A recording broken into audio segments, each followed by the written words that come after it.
And we are live here with Vlog Thursday number 345. And yes, I always like saying that it's morning from the land down under. So I'd like that there's people all the way from Australia talking about this stuff. That is always super cool. We got a greetings from Tyler, Billy. I'm gonna assume Pandy is how we say that. I'm gonna be bad with names. Oh man, we got stuff to talk about with Cisco and some confusion. I did the video and I left out, maybe just didn't cover. And it's always the hard part. And it's also funny for me because I see all the comments, which means some people think a video is too short, some people think it's too long. And me and Jeff from Craft Computing, we internally we were just talking about this. Like, one, we already know we can't please everybody, but two, literally he had comments back to back on the live stream me and him did that were absolutely 100% opposite of each other. And it's like, you can't believe these people watch the same video because their comments are like mirror images just inverted from each other. So it's always hard when you're doing a video of what to leave in, what to leave out. But something I didn't dive into, but we had a discussion today with me and Jason Slagle at the office, and it was the end of life of Cisco stuff. So I didn't really cover that, but boy, it's confusing. And I think Cisco's made some changes that are not good, we'll just say, and we're going to cover that in a moment here. I will address, though, because I've been leaving it up on the screen more often, the Vlog Thursday at lawrencesystems.com to email me. Randomly, people send me things. Sometimes I send tech support questions and stuff like that. I don't always reply to them. This is more about me reading them on Vlog Thursday. And there's another one. We also do this for the Home Lab show. They actually go into similar buckets. They're separate buckets, but similar buckets, because they're the buckets of people who email me from YouTube.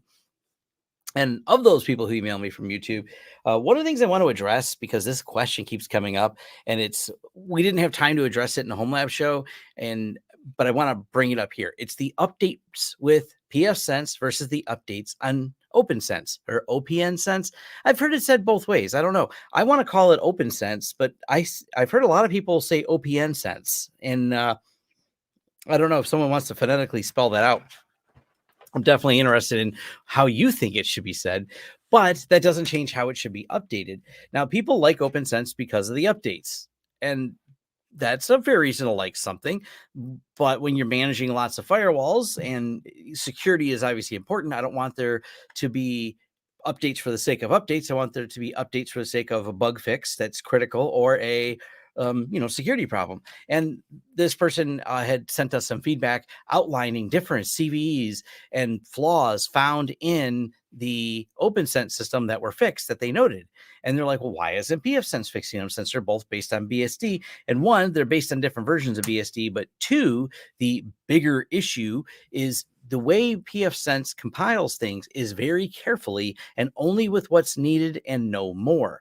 So this is one of those things where people get confused. They assume if there's a flaw in one, there must be a flaw in the other for having a similar base. But one of the examples was the problem with the way DNS, I think it was DNSSEC there was a flaw in. There was a specific bug in the way DNS, and it was a really clever bug someone figured out. I got to admit, this was done by a security researcher, and essentially they figured out that you could inject bad information when DNS looked up the security certificate, and the security certificate could have data more than a certificate in there and potentially go out of boundaries and crash the DNS server. I mean, this was definitely some clever poking at how DNS could be taken over. I mean, it requires some conditions and things like that being met before it does it, and your system has to want to go grab a certificate from this place. But DNS, that feature didn't have to be fixed in pfSense because they don't compile it with that feature on that was required to make that work.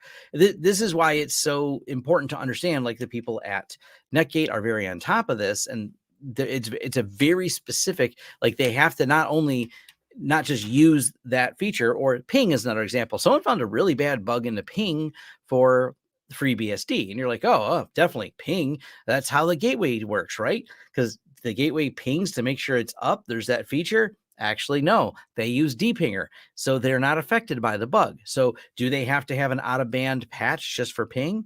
No, they don't really need to because they're not using it in the function of the system. So that I just want to comment on that because that's one of those just bugs that bother me when I said didn't say bother me. Just I think I explained it a lot, but people have a hard time understanding the details of the security on there. Um, it's just one of those things. Like you got to think about the whole picture of the security. Kind of rant over, but that was a question that came in for the home lab. We're going to address it when we do feedback on the home lab show. But that is I get so many people asking that question in varied ways. Going, well, PSense must not be secure because they didn't have an update at the same time that OpenSense did, and that's just not how that works. Oh, let's see here. Sentinel One. I haven't used Cyber Reason, but I don't have a reason. I don't have a reason to use Cyber Reason. I don't know any reason for you not to use it, but we do prefer Sentinel One. How does your company and Jason do multiple ESIC host patching? Do you use VPN and manual update? Yes. Essentially, yes. We remote into the clients and update them. That's just part of it. You VPN in. We don't necessarily have to VPN. Let me clarify that a little bit. We use Screen Connect. So we're already in their network. We don't necessarily have to VPN. So it's going to vary by client, but a majority of clients, if we're managing them, we have Screen Connect on our system. So we can use Screen Connect to connect to a system within their network that then we access to do the updates.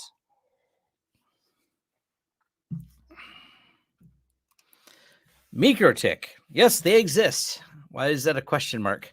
They're a network switch product, and they make router OS and they make router products. Not sure what the question, but let's talk about where this question mark is because this is a topic I want to address and see what people think. I'm probably going to make this as a separate video because I'm just a little puzzled by it about the way Cisco end of life things.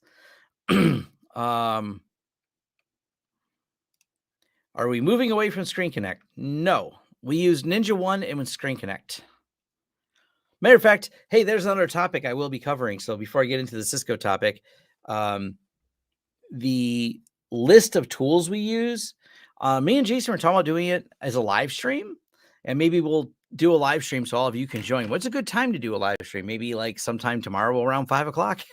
I'll see what Jason's schedule's like, and me and him can run down all the tools we use now. But that always is a hot contested topic, and I figured, hey, why not make it a video, and then why not make it fun with make it a live stream? So I want to schedule it ahead of time so I can make sure the right people join the live stream so we can have that discussion of the tools we use, kind of why we use them, what their purposes are, and go from there. Let's see. What's the reasons you can't update VLANs on a Nexus switch? I don't know why you can't update VLANs on your Nexus switch, but we are going to talk about end of life in Cisco because this is confusing a little bit. And this is what got omitted, so to speak, from the video, or I just didn't think to cover it because I was a little confused by it. And it started with the discussion of, and we'll share that. We'll start here. So here's the 350 switches, and here are the 220 switches. They both have the same page other than the model number. And the question was posed, and Jason brought this up. He said, those Cisco small business switches just don't have the support that a modern or a lot of other Cisco switches have, like in terms of when they release it. And this is kind of a crappy thing that Cisco does here. So if we look at the end of life announcement and zoom in so we can make it bigger. So this is how their end of life announcement works. We have end of life announcement date, but end of sale. So that means you would have to know, and you can look this up before you buy, of course, you have to know that they're going to announce that this device is going to be obsoleted. It'll be announced on July of 2022, but by January, 6 months, only 6 months later, they stop selling it. Okay. So how long does support for that? Well, that's the fun part. If the end of sale is on January 2023, the end of maintenance is on January 2024. So you have a year. So you could buy these all the way up to that date and then a year left, and that's it. And that's kind of short notice, especially because if you bought them before the announcement of end of sale, that only gives you 6 more months on top of that. So you're talking about a switch that you could buy before the end of announcement that you would only get a year and a half of support, provided, because you haven't had the end of sale announcement to know that you shouldn't buy it. So that's kind of a crappy thing because you're only getting a year and a half support, and then you have a switch that is no longer updated. And that's like not a good thing. And, this is like, oh yeah, because that's the same. And these are both the same. If we go over here to the 220, we have the exact same date ranges. And let's bring up another switch though. Let's talk about a catalyst. So if we look at this Catalyst 2960 and let's look at the end of life announcement. So announcement date of 2013, older model. Hardware shipments were going all the way till then, but end of sale is 2014. But we have till 2017. So all the way up till the last day you could buy it. From that last day, you still had 3 years that you could continue and buy it. Well, that's a good 3 years of support. So I think that's reasonable that I get 3 years of updates on it.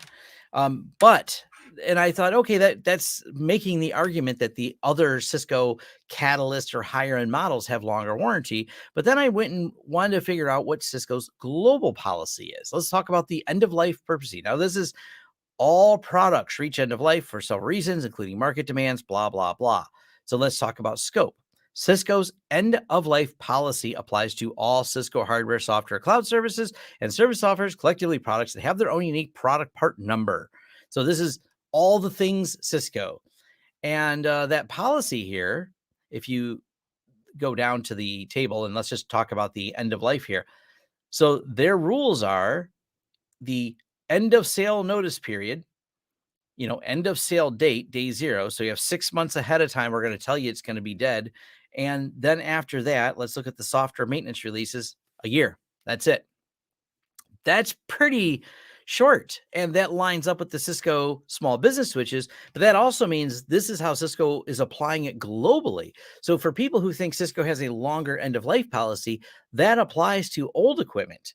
This is officially from Cisco, and I'll drop the link for people that want to read it. This particular one, this is just on their page, but I'll drop the link in there. I just find it kind of interesting that Cisco has a pretty short policy, and this is globally according to this Cisco document. And that's why I want to have people read it to make sure I'm not misunderstanding it. And this is the challenge because we'll just say that accuracy in videos has been a hot topic lately. And I always try to bring you extremely accurate content. I cite all my sources. I suggest further reading. Like, where did I get this information? Here it is. And you should read it too. Let me know if I'm wrong, etc. So I don't mind. I've been wrong about things, but this particular thing, I'm staring at it going, wow, Cisco kind of has a crappy policy for end of life support. Now, that doesn't mean it's not that their products aren't out for a long time. They may be out and available for years. The problem is you don't know when that time is up. You can guess that a product built in 2014 is probably end of life, but you don't know unless you can assume that maybe a product that's been out for a few years might be getting closer to that end of life, but you don't know. But from the time you only have a year and a half before you're done potentially with that product. So you have a big, in the example Jason gave, I want to say he bought, I don't know if it was like $10,000 worth of switches. It was a lot of switches. It was some number, and they put them all in. And a year and a half later, they had to replace them. And how do you tell that to a client that a year and a half later, because he bought it right at that time when Cisco was end of lifing, but you didn't know because they hadn't announced it yet, and you quote the switches and you put them in. So it's kind of I don't know. It's kind of a crappy way to do it. It's like they should at least guarantee that from the time you're still purchasing your product, there is X number of years left. Even if that number is 3, I would like to know before I buy a product. And you could just say, well, just try to buy products that have been released recently. And that can be challenging to figure out a little bit because of the way the release numbers are on there. Because even the ones I reviewed, they've been out for a number of years and they're still not end of life announced yet. So a little bit confusing for sure.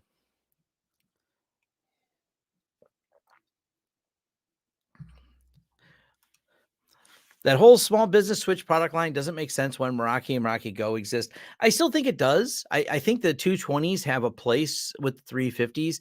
The place they have is they're relatively well priced. for being Cisco. I said that in that video. They're not the cheapest switches you could buy, but they're probably be the least expensive Cisco switches you can buy. And with that being said, they work rather well. They have the features to get through most of the configurations that you're looking to do.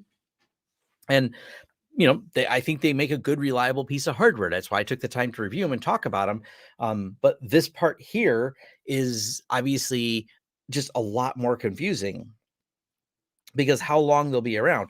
Now, I think that Cisco puts no effort at all into the Cisco dashboard product because it would compete with the Meraki. On that aspect, it would, because obviously you want central dashboard, and all those centralized management features, and you get that with Meraki, but you get that allegedly with the Cisco dashboard. But man, is it just so?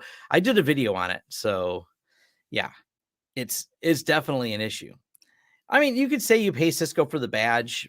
Maybe there's some truth in that, but the other side of it is, who doesn't know an IT room filled with a bunch of Ciscos that someone finally forced someone to get rid of because they were so old, but they worked. They just kept working. I haven't had myself too many Cisco switches go bad. They seem to be pretty solid in terms of performance, but when they end of life things and there's security vulnerabilities in them, well, that's a whole nother problem. And that's why especially now with security being, it's much more exploited. It's much more under attack. It's one of those things, like, this is where the threat actors is attacking every piece of infrastructure, getting leverages on anything they can. So you really, and then for good reason now, and compliance, and to even get insured, you have to have a plan and a process to patch all of your stuff. So it's one of those things, if you have to keep them patched, now you're fighting this whole end of life milestone problem of making sure that there's a way to do it. So yes. If anyone, who do you think does EOL well? Well, that's a not an easy question to answer. I started searching for this, and there's lots of people that debate things in forums, but let's look up this one here. I know there's a page for it. Let me find it.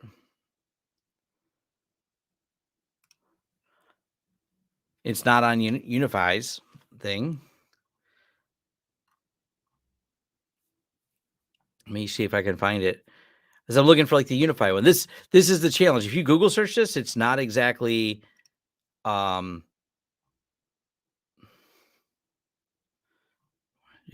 I'm looking for, so I find third-party people that made them.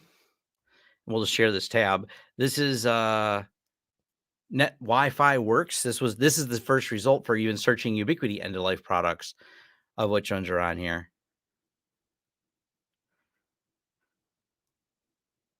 And hence the problem. This is not a complete list.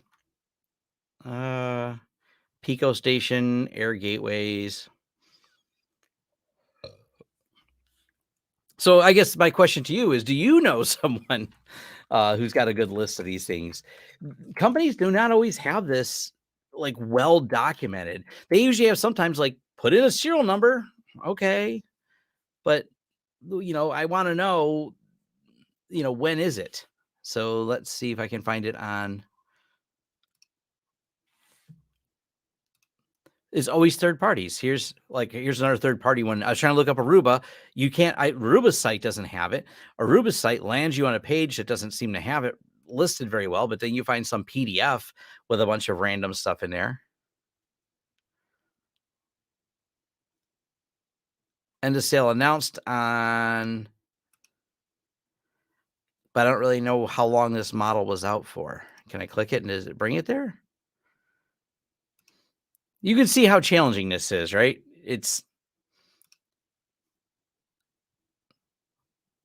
Where is this information? This one allegedly is end of life, but how long was it around? If I do a search for it, is there a release date on this somewhere? I mean, this is literally like a research project to try to figure out when these devices were released, when they go end of support. Am I right not seeing? There's no date on this. It's still an asset listed on there, but there's not a date listed, so that doesn't necessarily make it easy. Let's just search for one of the models.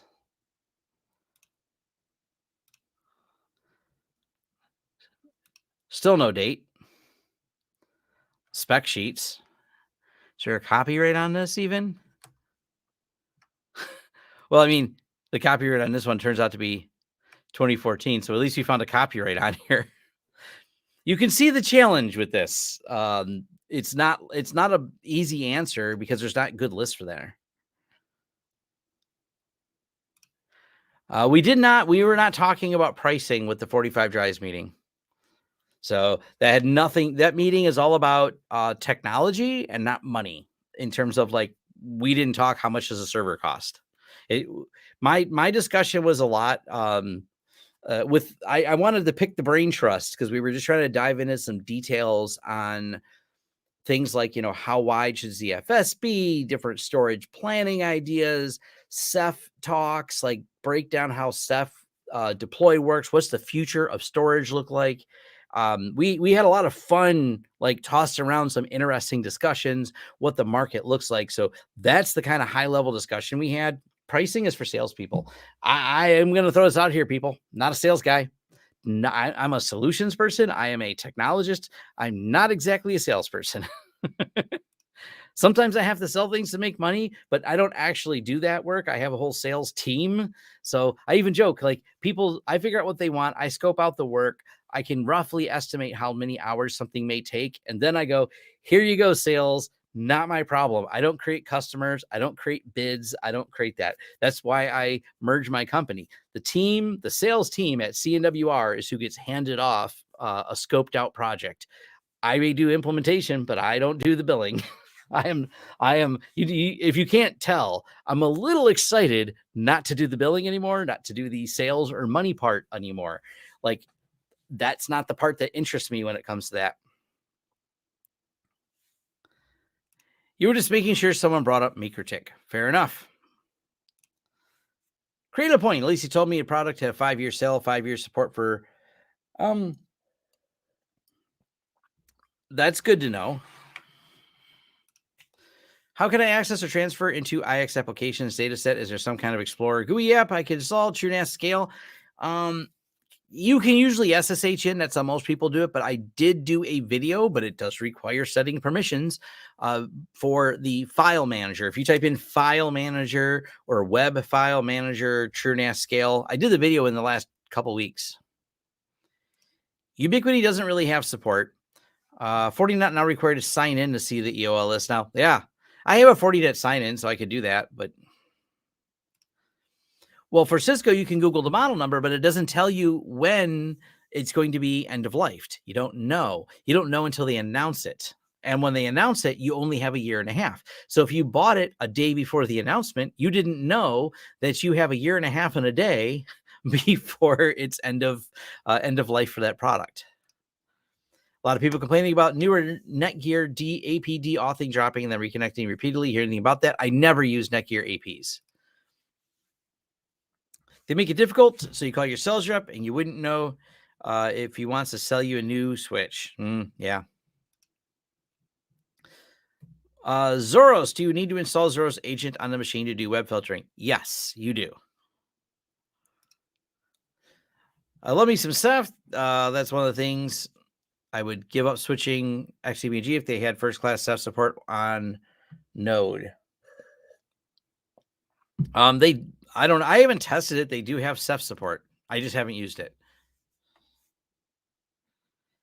Generally speaking, I believe it's like they expect you to build a Ceph server. They're not doing Ceph. And I don't see the point in them doing Ceph. I understand them connecting to Ceph. I don't see the point in them building their backend in Ceph. Why? That's not their specialty. Like, buy a 45 drive server or servers and build yourself a Ceph cluster makes sense. And then connect your XCPNG to it. That part makes sense. It's funny watching anyone or listening, I should say, for me, because I mostly listen to podcasts at 1x speed. Generally, I'm used to listening to people at 2x. So Yeah, 1X is like weird. Sorry, a little bit. I was up late because we had a hell of a storm last night. Thanks to you, I'm gonna start moving away from extreme AP and switches, moving to UI, saving tens of thousands of dollars in just licensing on top of hardware savings thing. Hopefully work out. Yeah, yeah. It is a constant debate because the licensing fees just they really add up, and it's not just it. It's what the school districts we've done are always one of those ones. School districts are always under tight budgets, and if they buy UniFi, they save all the licensing fees that they don't have to. Um, it just saves them all the problems of everything. It's just, yeah. I'm gonna do an updated video on that as a topic. That's part of what's leading up to it. I wanted to cover some of the other switches and before I went and did the UniFi video, so I can say, hey, here's recent videos on these other switches.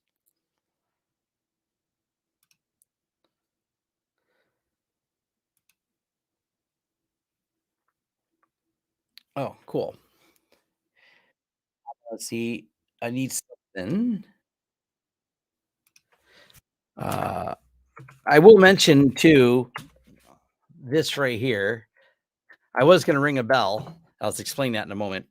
My friends over at Ninja got me this because of my arm I injured, which is healing pretty well. I thought it was funny. They also sent me the shirt I'm wearing is from the event I did with them. So if you see it says Ninja One, back up some bandwidth.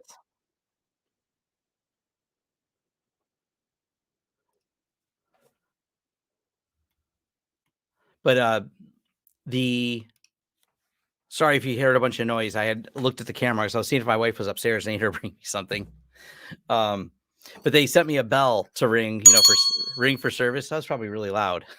So that is my friends at Ninja One. They sent me a care package.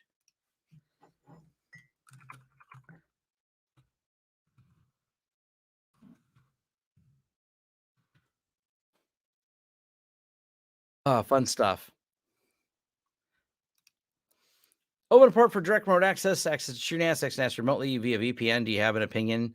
Always use a VPN. Do not expose your NAS is my answer. Yeah, they do not expose your NAS. Please stop doing that. We have so many nuisance things on the internet that are botnets that are taking over stuff that people left exposed. And it's just a terrible idea. Ceph is hyper infrastructure. The point is compute plus storage spread evenly across every node. One node goes down, you lose a little of both, but everything stays up. I mean, should they be the ones engineering it? You could say the same thing for you have clustering in XCP-ng, you have setting up a Ceph cluster. Is it the XCP-ng's team that should be engineering storage? Because the solution exists elsewhere, and you build storage separate from compute in the enterprise space. You don't build them as one. There's a lot of beneficial reasons to build out your Ceph cluster separate from your nodes that are doing the compute. Thank you. I don't know what gave me heartburn, but bye. I'm old, for anyone wondering. It's not spicy food that does it, but man, something's killing me. Ever done any videos on layer 3 routing with switches and ACLs trying to work out how to take off the little PSense box? No. Mostly because you can usually architect it better. Sorry, let me chew this up.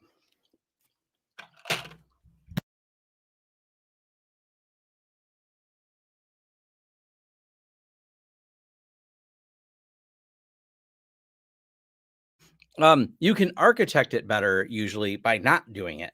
Like you're quit routing storage is what I was saying. I think the last episode, the episode before, and every time someone comments going, well, I need my storage. I'm like, quit routing storage. Put things that need to be on the same VLAN on the same VLAN. You got to figure out why do you need high speed and can you change your architecture to fix that? It's not that you can't do it. The problem is you want to offload it, but then you realize you need a really expensive fast switch. You're like, oh, because the MikroTik, since we are on that topic, the MikroTik, I believe you can even do it with their small $129 10 gig switch I reviewed. I believe you can do the layer 3 on that. But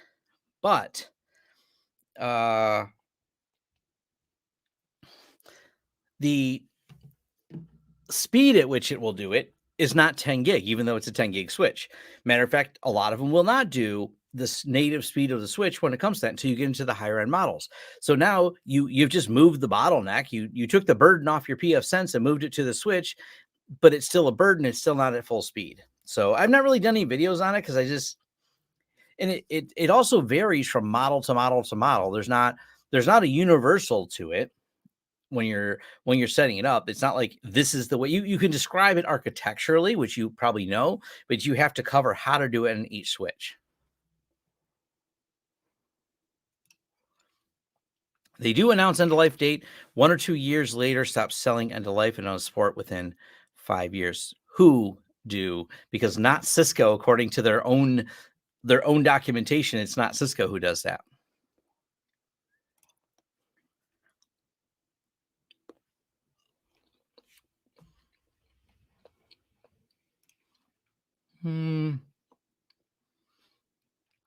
The issue is when you encounter an issue, what's the solution to resolve it? You either call a support and let them figure it out, or you have a team to figure it out. Both have a cost. Yep. Some HP enterprise switchgear I've gotten off eBay, lifetime warranties. I've called about 3 times. No problems with process questions of being the original owner. Yeah, HP's got that lifetime warranty with, I think the Aruba stuff has it too. I think that's what they have claimed on their site. Thoughts on Synology Quick Connect? It works. I use it for my cameras. I use it for my camera system. Bell works. What arm am I using? I'll look it up, but I will tell you it's whatever microphone stand arm from. Well, I'll look it up here. Would it be?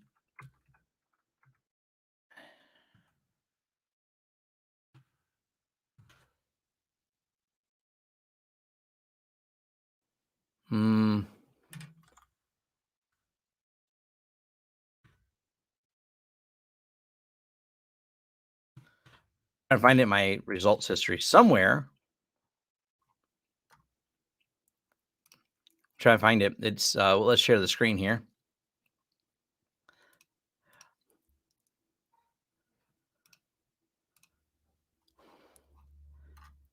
We bought it a number of years ago, so I'd have to go back.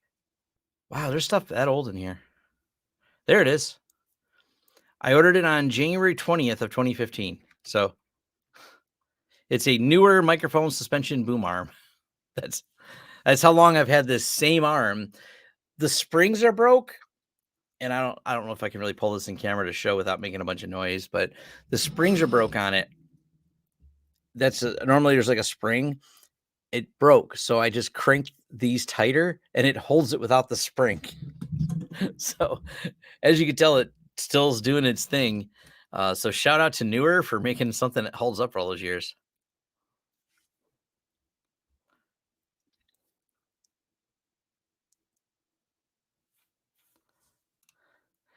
Is it possible these days Ubiquiti cameras required?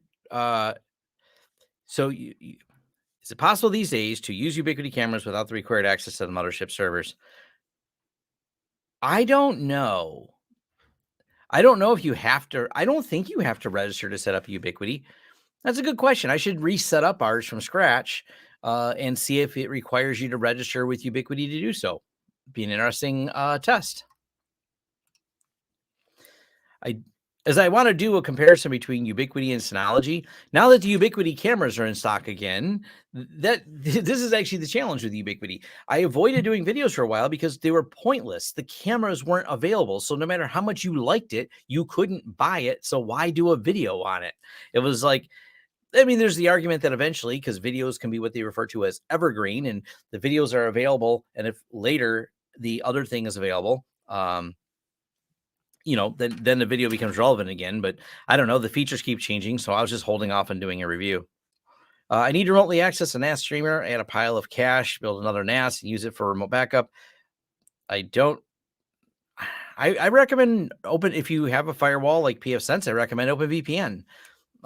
That's generally my recommendation because you put it behind a VPN, you don't have to worry about it. But I mean, Synology Quick Connect, it works. There is a level of risk that comes with exposing, even with Quick Connect, exposing your NAS to the internet. I preach this a lot, and someone says I shouldn't, which I thought was weird. I've got a couple comments that I talk too much about not exposing things, but I'm like, seriously, the number of botnets out there are becoming a nuisance and a danger to the internet. And what are these botnets? There are lots of exposed QNAP is an easy example because QNAP has had so many security flaws in it. There's an army of QNAP bots floating around on the internet doing dumb things, or sometimes losing people's data because if they're not turned into some zombie botnet, they might be used just to delete all the data on them and maybe even ransomware you. Because what is that one QNAP ransomware called? It makes the news every now and then. I've definitely covered it because I've covered some of the QNAP silliness and how bad they are at security. But quit opening the NASs to the internet is generally my answer to have a better internet. I have PFSense on older PC. Will a 4-port Intel network work when I use PCI slot with a PCIe adapter? Yeah, as long as you go with the Intel cards, they generally work fine with PFSense. Quick Connect versus a VPN. Quick Connect directly exposes your Synology NAS. A VPN, you can have a problem with a VPN. They could find a flaw in OpenVPN. They could find a flaw in WireGuard. So VPNs aren't without risk, but VPNs, generally speaking, because of their popularity and the fact that OpenVPN has gone through code review, and I believe WireGuard has too, they're less likely to find a flaw in it versus if they find a flaw in your Synology, hopefully it's fixed before the person or a threat actor exploits the flaw that was found. So it's just, there's not like comparing them one-to-one as that. It comes down to, I think Synology does a good job with security. Doesn't mean there's not something missed. And do you have a plan to keep your Synology up to date? What if you're going, oh, I was not following the news, or I was on vacation for the last week and a big problem was found in it. Oh man, I wasn't home to patch it. I hope someone didn't log in. Those are the problems you're going to run into. And the same could happen, but I just think it's statistically less likely to happen with OpenVPN or WireGuard. Oh, Quick Connect with a proxy is definitely slow. Cisco gave us 5 years on a 3850, so maybe it's there. Well, so obviously Cisco can override their own policies, but their policy for end of life milestone, does this have a date on it? I don't know when they enacted this policy. So for older switches, definitely, they've had years of support on lots of the older models. Do they get that on the newer models? I don't know. According to Cisco's website and according to that link, this is a global policy for all Cisco products. But what companies like to do, and I don't blame them, you set the base policy. Doesn't mean I can't give you a better deal.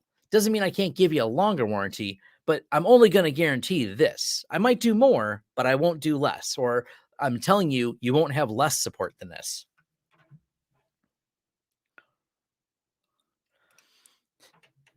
I have the same arm and it works. It's terrible. Yeah, but it works. Yep.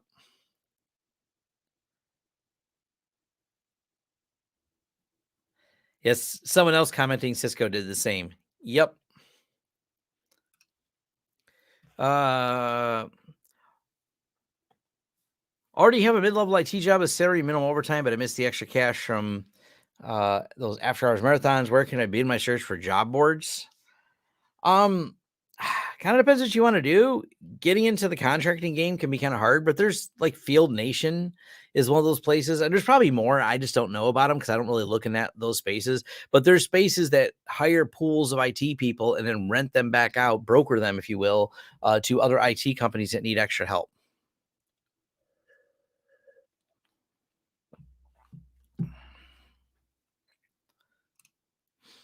I use Cloudflare tunnels to remotely access my Synology. Yes. And DB Tech has a great YouTube channel. He's a friend of mine. Um, he's got a good video on Cloudflare tunnels. Cloudflare tunnels are good. I comes with any risk of you are now trusting Cloudflare, but that's another way you can access your NAS. Oh, it's getting to be my thought. Tailscale or WireGuard? Yeah, Tailscale's I like it a lot. It just works. It's simple. I give a lot of simple recommendations because I know it fits the needs of people. If you're a more advanced person, you want to use something more advanced, by all means do so. But for basic usage and like for me being able to get to things at my house, Tailscale does the job very well. Intel i340 quad port NICs are dirt cheap. Yes, you can find a lot of those. The prices on network, even 10 gig network cards, are the prices really dropped on them. So you can buy like those 4-port Intel cards. You can buy the 4-port or 2-port 10 gig ones, and the price is really good on those. William, much appreciated. Thank you for the donation. Any thoughts on Tailscale Magic DNS? What it does, what it does? I have not tested it. It looks neat, but I've been too busy to actually use it. I just use the regular Tailscale. They have, is it called Tailscale Funnel and something else? It's kind of cool. Now, the nice thing about Tailscale in general, and let me log into it. This is a neat topic. Log in.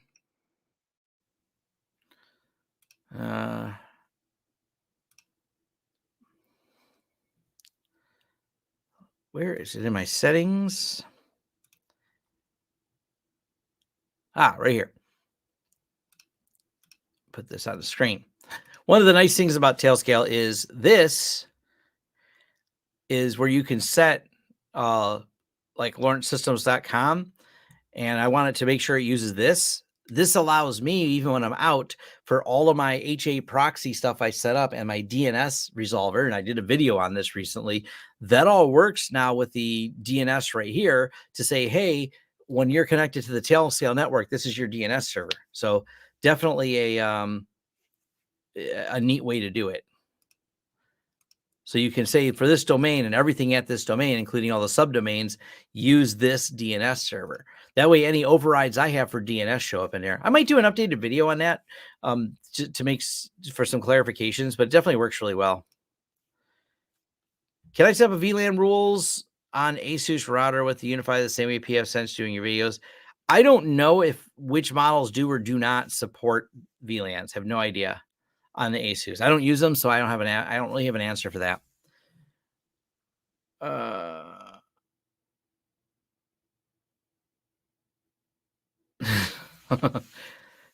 Part of secure your network. Yeah.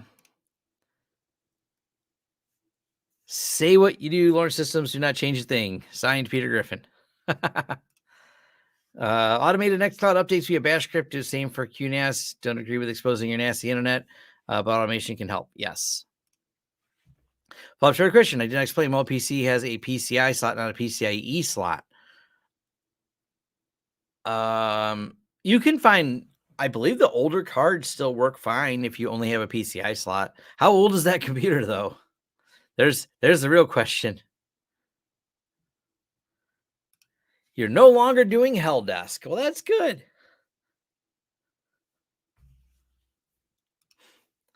In your experience, is Siricot or Snort pfSense stop the legit threat? I think that pfSense, or let's just go bigger. We're just going to talk about Siricot and Snort and threat detection at the firewall. I think threat detection at the firewall is not your best bet. It may stop some amateurs. It may stop some basics. It may stop if you have ports open. It's more likely, though, if you have ports open, to stop some payload that is being pushed through those ports. If you have no ports open, I don't even think it's gonna. I can't even name a time. And feel free to read through. Don't believe me. I always suggest people like, hey, go read through differ reports.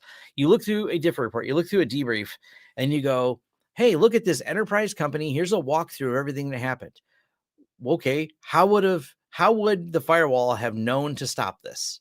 Oh, it wouldn't, because the traffic was encrypted. Well, okay.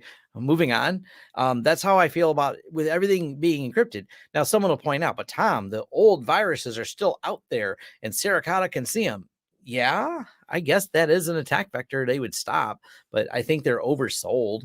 Um, but they're also not being required because the compliance systems are pushing that you have that type of threat monitoring on the firewall, even though the threats monitoring is really needs to be focused on the endpoint.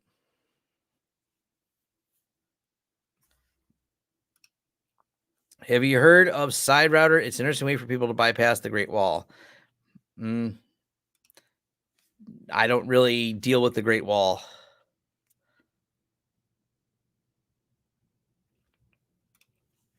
I use Sophos XG with inspection to stop me from doing stupid stuff. You never know what link will have bad stuff. But it's always a cat and mouse game of, like it's just the same problem with DNS sinkholing.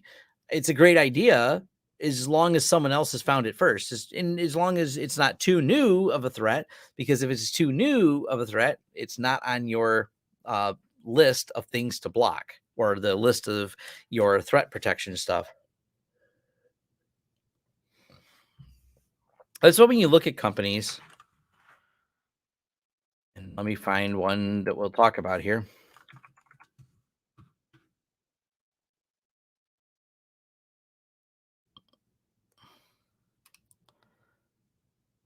So Huntress, friends of mine, so I'm very familiar with how they work. So much of what they do, how they work is by looking at behaviors. There's a tons of free resources, by the way. They offer, you have like all these different resources you can join for free. There are events, webinars, et cetera, et cetera. And you won't hear them talking about how we have some magical BS AI system. What they will tell you, though, is that they're watching for the tactics and techniques that threat actors use to leverage things. Sorry, I didn't have this pulled up.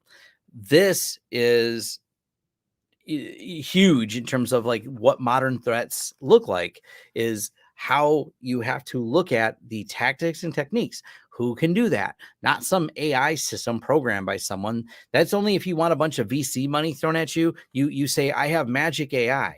Because why do VCs want to throw money at magic AI? Because, well, it's much harder to sell to say, I have to hire really smart people. And they're like, how many smart people are there? How can we scale your company? Well, smart people are hard to find. The VCs are going, well, then why would I give you money? And then someone else comes along and says, I have a magical AI learning system that I pump data into it, and then it figures out the threat landscape. How do you scale it? Oh, we just keep buying more servers. Oh, cool. Well, let's throw money at that. That's kind of a oversimplification for why so many things with AI have lots of money and lots of marketing, and why it's harder to grow a company. But I think it's better. And Huntress is an example. They've grown quite well building it on smart people who understand the threat landscape. That's, huge different. Um,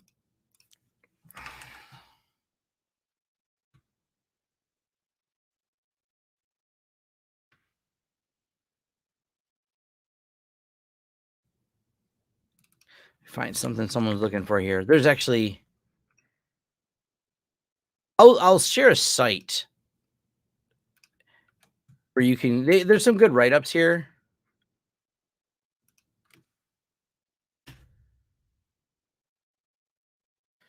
Where can I find these diff reports? The DFI report. There's a site that's this the DFI report account. But you can search for these, and there's just a lot of reports that you can go through. You can usually come back to Huntress. Huntress covers some of this. They'll do debriefs. Essentially, this is just a debrief report where you walk through what happened, and when you walk through what happened, you can play this back in your head and go, what if they would have had insert name of product at this point in the attack chain? Would that have made a difference? That's the question you have to ask. So you can look at recent modern threats. You can read Mandiant's write-ups. Mandiant has really good write-ups. I've used them as a source whenever I'm talking about different breaches that happen.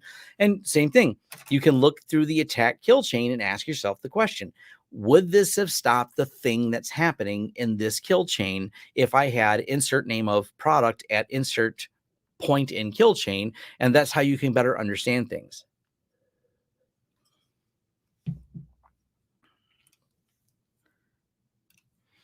2 times HA proxy has just straight up stopped. It started happening recently since upgrade 2301. Mike Queen Coincidental, have you had something similar? Restarting HA proxy resolves it.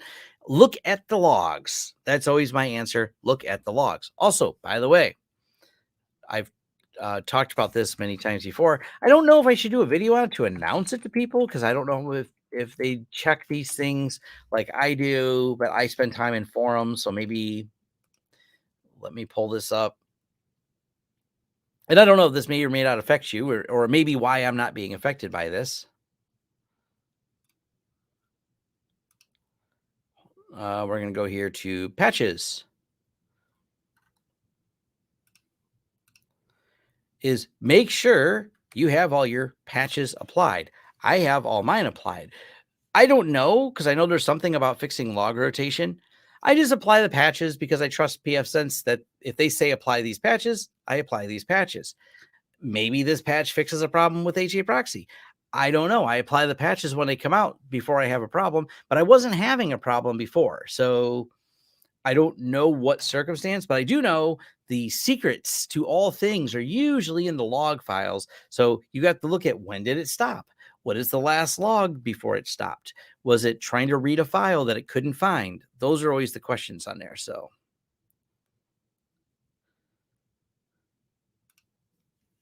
any stories of IoT devices, data mining lands with broadcasts and such seem to have relevance to the device's use case?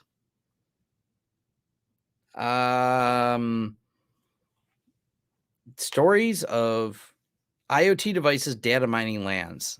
I'm not saying it doesn't exist. I don't see a ton of people talking about it. Most of the IoT stuff's just poorly designed, but I don't think I've seen any that were specifically nefarious for data mining. Huntress something isn't. No, you cannot run Huntress at home. Huntress is, I think it's 100 endpoints is their minimum buy. Is an old HP Slimline Athlon X2, 4 gig of RAM, bought PCA. Ooh, Athlon X2? Yeah, that's pretty. I'd look at something newer, yeah.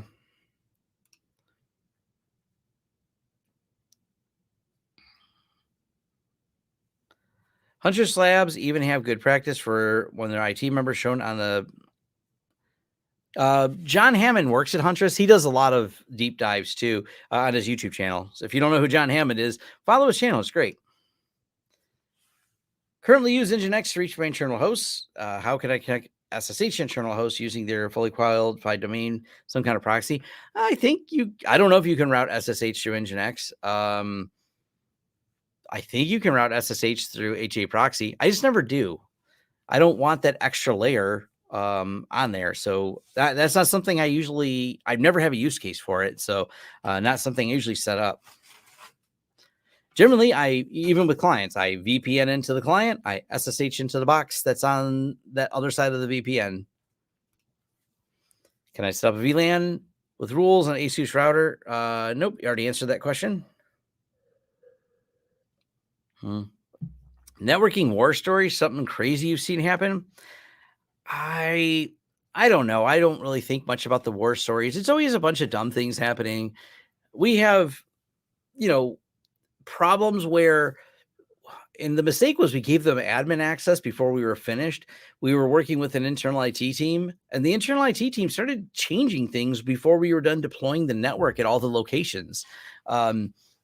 It's not really a war story; it's just a dumb story. And tons of people with Loop Center network. They're not. I don't know. I don't know if they're really war stories. They're just the problems that we have to sort out. Telling people there's a dumb switch in their network. They tell us there's not. And we're like, let's go piece by piece. We're going to find it. And we do eventually. We found one on a ceiling. It was weird. You expected the run to go from one office to the other office, but we're like, it doesn't. And the reason we knew which port brought us from point A to point B. But what happens is we know if we unplug the port, this is the fun. Think about how you have to trace this. If I unplug the port, it stops routing in that office. So we know I'm holding the wire that brings data to this particular segment of the office. The part that took a second to notice, and the reason why is because there's another switch in between, is when you unplug it, the light on the switch that's feeding it doesn't go out. You're like, oh, so this is definitely where the data comes from. And that's definitely where the data goes out, because if I unplug that port on that switch, the data stops going this way. But the link lights never go out because there's a switch in between. And it was turned out to be in the ceiling. And there was a plug in the ceiling for it. That's the best part. So there's definitely, there's a lot of that. It's not about war stories or just, I don't know, whenever you're troubleshooting networks, there's always something silly going on. The HP definition of lifetime warranty is not what you think. They come up with their own definition of lifetime if you read the small print. Probably. Doesn't everybody?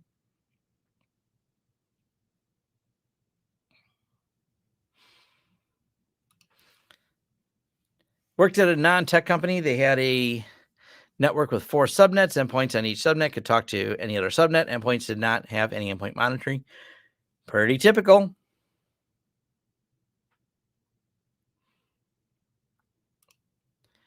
Took oh, is it normal for an MSP to be this lax? There's as many bad tech people, sysadmins, if you will, as there are bad MSPs and IT companies. So yes. I never saw it with Nginx, but did it with HA proxy. I'm sure you're referring to the SSH. I'll bring this. I've not used this. Well, I take that back. I tested it, but I didn't want to use it because it requires an agent. That's the reason. This is the only thing that stopped me from using it. But there is this server here too. Teleport. My friend Christian Lempa has definitely done several videos on this, but it's also a pretty slick way to SSH things, is using a teleport server. I just didn't like it because it uses an agent, and I didn't feel like loading agents on my system. The UniFi light switches. I mean, look at the UniFi light switches and ask yourself the question, does it fit your use case? If it has the features that you need, then there's nothing wrong with using them. Like, they work fine. Make sure it has the features. The UniFi light switches, like the light PoE, doesn't have a high power budget. Do you need a high power budget? Like, it's not a question of will they work. Like, if you need more wattage than they have, then it won't work. That's the better way to describe it. Patrick, serve the home suggests thin clients, HP thin client. They are reasonably priced and cheap. Great PSSRs. Dell makes them as well. Yes. Patrick, Serve the Home is awesome, and he definitely has some good recommendations on a lot of the inexpensive hardware for things like pfSense.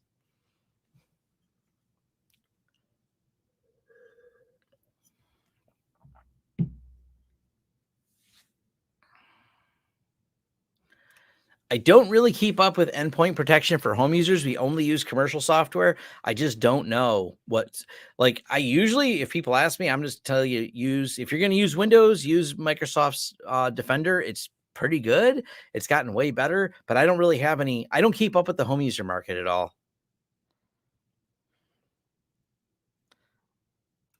Someone extended an Ethernet run via switch in a ceiling. Technical debt. Yes. Don't mind me here just seeking knowledge. Currently in IT help desk, looking to learn. Well, you're in a good place. We have a lot to talk about here.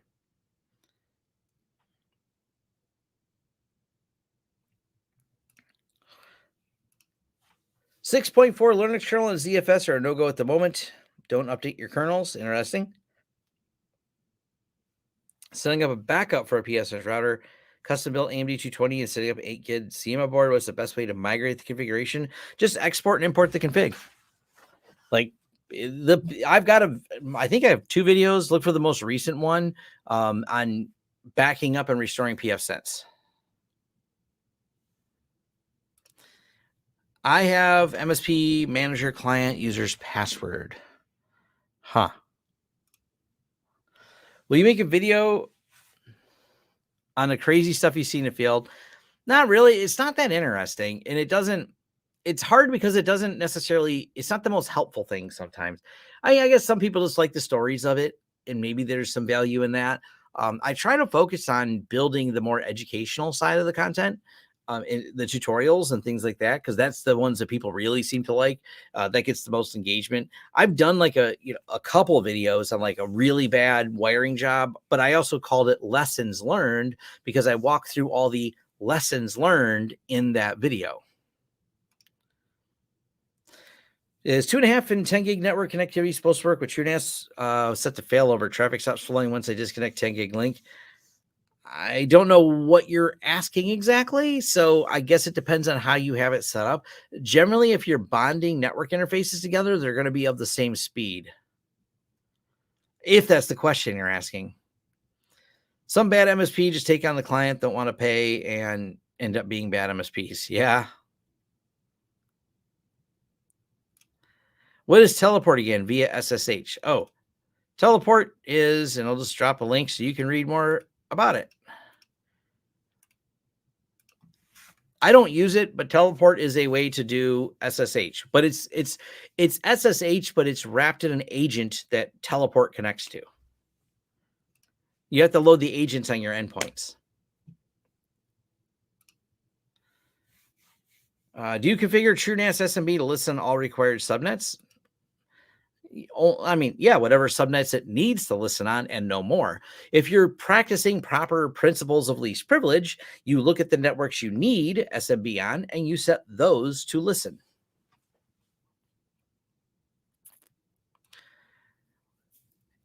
So if two sites have overlap, it will actually still route because you route your tailnet IP, not your, let me show you. The IP address I'm going to use to get to my devices is the tailnet IP.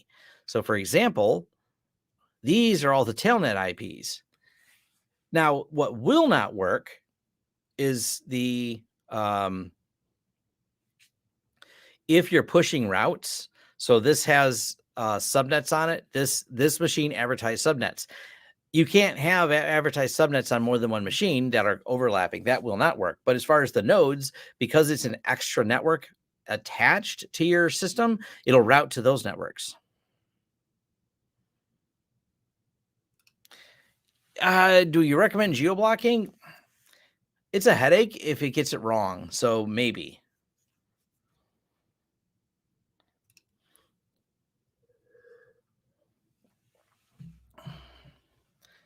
I don't know that I'd always run things at max load for a PoE budget.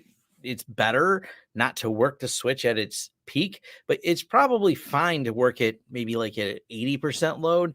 And you got to remember how some of the devices work. So you have to calculate your load, and is the load variable or is it fixed? Because Wi-Fi, for example, maybe it has a higher boot time load than it does average working load, or maybe dynamically it ramps up power based on what's being done. So you have to think about the variables of your load, if there's any variables to your load. Cameras are one of those ones that you have to remember. If the camera has nighttime mode, it's going to use more wattage to drive those IR LEDs than it will in daytime. So you have to calculate it based on that.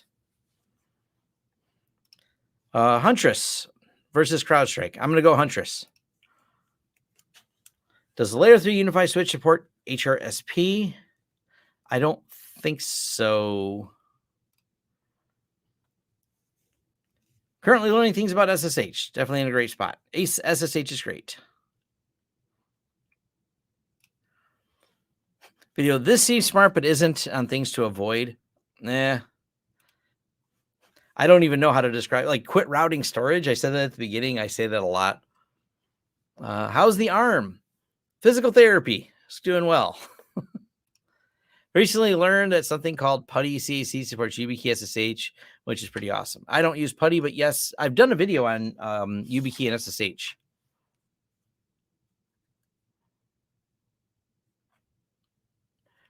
I have a Zima, and you want to use torrenting. I have the highest specs, but when torrenting, the Realtek NICs crash. Change to mini PC. Yeah, that's something you're going to run into. That you're, if you don't have a fast enough system, you may not. Your torrenting experience may be not good.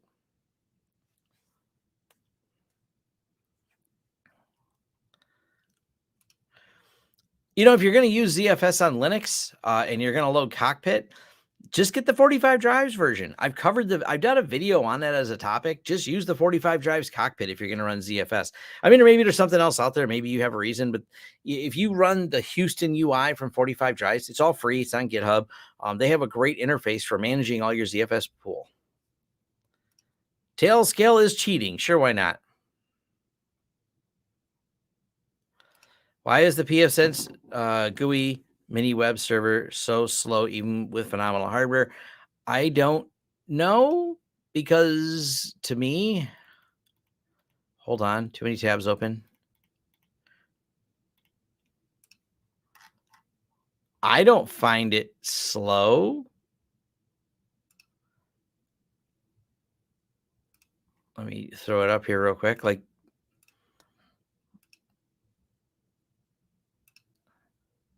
it seems fast to me. I mean, that's sub-millisecond click and change page. So I don't know what if it's not that fast for you, you're doing something wrong. I don't know what.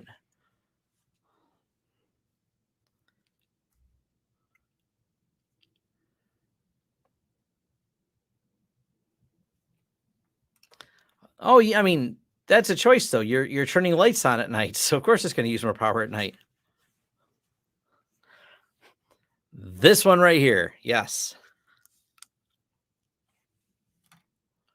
The 45 drives plugin for cockpit is end of life. Who said that?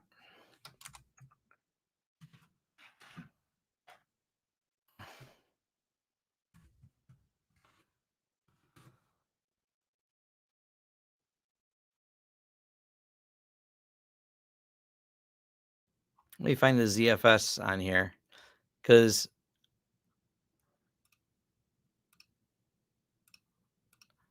I don't know how you could say it's end of life unless there's some secret here.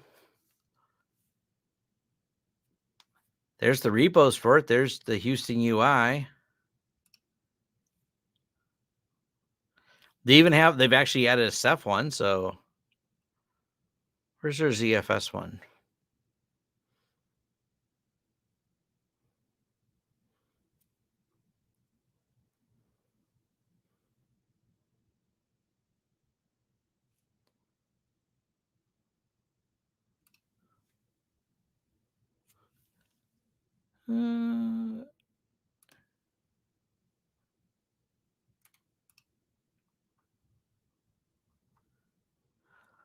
It's in here somewhere.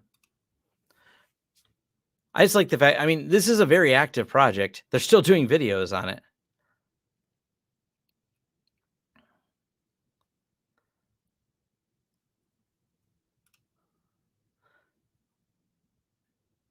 So I don't understand the whole end of life statement.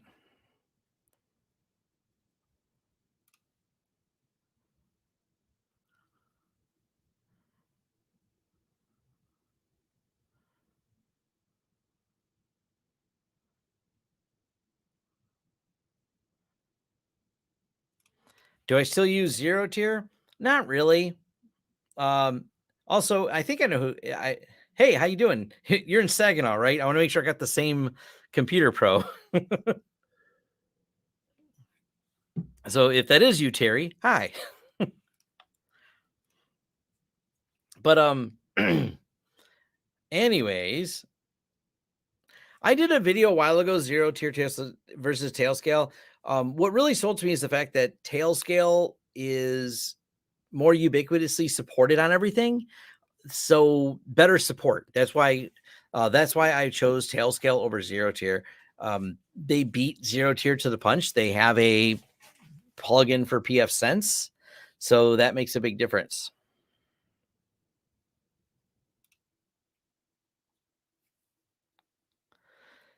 So I mean, there's nothing wrong with zero tier. It works. I haven't really looked at it in a while. I remember they talked about for a long time, and I haven't looked at it in a while. They did not have a self-hosting option versus Headscale came out and allows you to self-host. That was another thing that made a difference for people that want to self-host things.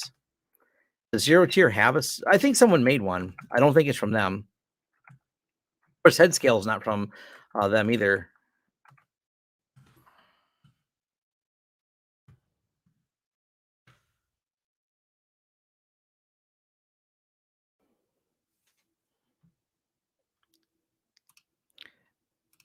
But if you want to use zero tier, I mean, I don't know any reason not to use it. You can host your own routes, as previously called moons.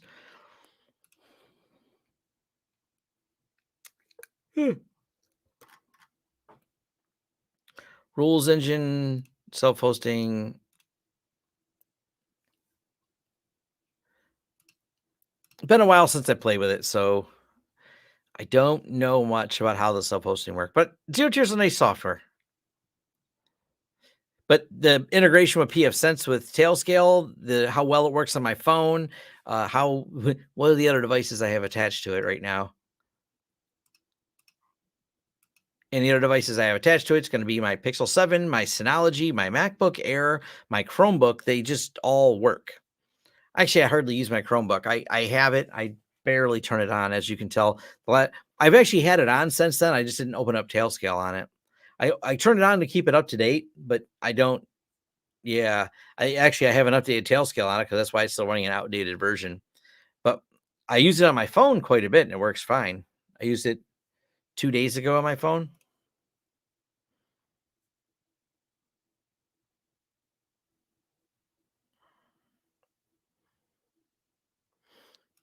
Tailscale contributed to the Headscale project. They actually had a couple different code things they contributed to it. Some of the same developers.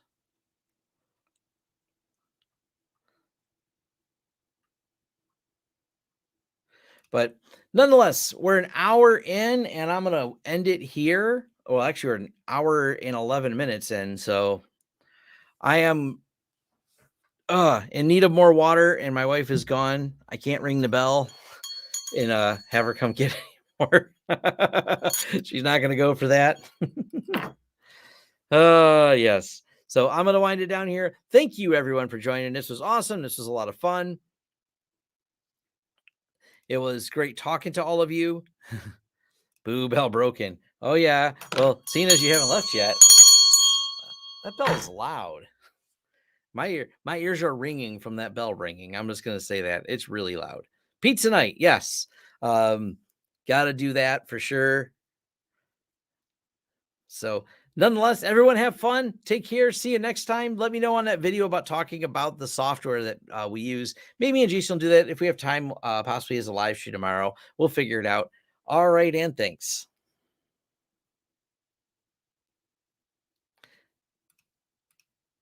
I'll answer that question. She already wants to take it away now. Yeah, my wife doesn't like the bell at all.